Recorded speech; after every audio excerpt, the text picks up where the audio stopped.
આગળ સમાચારમાં વાત કરીએ તો મહેસાણાથી સમાચાર પ્રાપ્ત થઈ રહ્યા છે। મહેસાણાથી મહત્વપૂર્ણ સમાચાર કહી શકાય કે મહેસાણામાં ખેરાલુ વૃંદાવન ચોકડી પર રસ્તા પર લોકો આંદોલન કરી રહ્યા છે।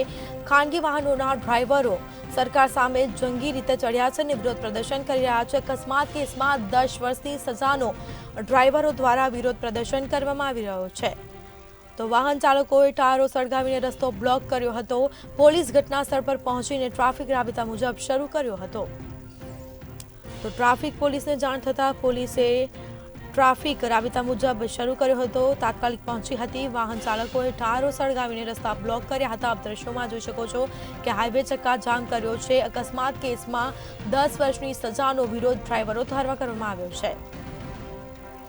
તો અકસ્માત જો કોઈ ડ્રાઈવર સર્જશે તો તેને 10 વર્ષની સજા આપવામાં આવશે અને તેને લઈને હાલ વિરોધ પ્રદર્શન કરવામાં આવ્યો છે। ખાનગી વાહનોના ડ્રાઈવરો સરકાર સામે આંદોલન કરી રહ્યા છે। ખેરાલુ વૃંદાવન ચોકડી પર રસ્તા રોકીને આંદોલન કરતા લોકો નજરે પડ્યા છે। તો ખાનગી વાહનોના ડ્રાઈવરો સરકાર સામે વિરોધ પ્રદર્શન કરી રહ્યા છે।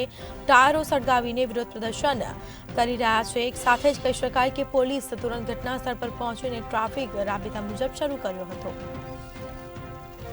તો મહેસાણાના ખેરાલુ વૃંદાવન ચોકડી પર રસ્તા રોકીને લોકો આંદોલન કરી રહ્યા છે, વિરોધ પ્રદર્શન કરી રહ્યા છે। ખાનગી વાહનોના ડ્રાઈવરો સરકાર સામે વિરોધ પ્રદર્શન કરી રહ્યા છે। સાથે જ કહી શકાય કે પોલીસ ઘટના સ્થળ પર પહોંચીને ટ્રાફિક રાબેતા મુજબ ચાલુ કર્યો હતો। વધુ વિગતો સાથે સંવાદદાતા અલ્પેશ પટેલ ફોન લાઈન પર જોડાઈ ગયા છે। જી, મહેસાણાના ખેરાલુ વૃંદાવન ચોકડી પર રસ્તા રોકીને લોકો આંદોલન કરી રહ્યા છે, વિરોધ પ્રદર્શન કરવામાં આવ્યો છે, શું માહિતી?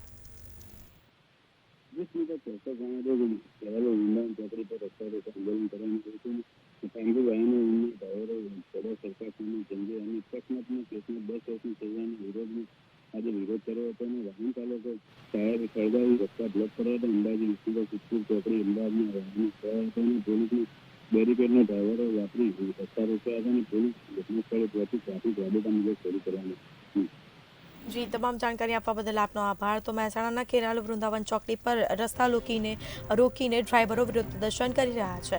સાથે જ કહી શકાય કે પોલીસ ઘટના સ્થળ પર પહોંચીને ટ્રાફિક રાબેતા મુજબ શરૂ કર્યો હતો। વાહન ચાલકોએ ટાયરો સળગાવીને રસ્તા બ્લોક કર્યા હતા અને આ મામલે વધુ કાર્યવાહી હાથ ધરાશે।